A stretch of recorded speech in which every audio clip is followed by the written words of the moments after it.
ஹோமம் நிகழும் இடத்துக்கு பெண்கள் வரலாமா என்ற தயக்கம் பலருக்கு இருக்கலாம்.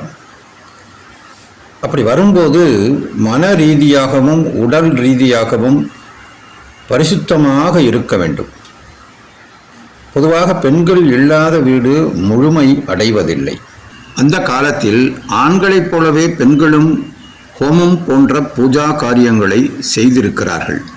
உதாரணமாக, அகத்தியரின் தர்ம பத்னியான லோபமுத்ரா மற்றும் கார்கி, மைத்ரேயி போன்ற ரிஷி பத்னிகள் முறைப்படி மந்திர உபதேசங்களை பெற்று சுயமாக ஹோமம் போன்ற பூஜைகளையே செய்தவர்கள்தான்.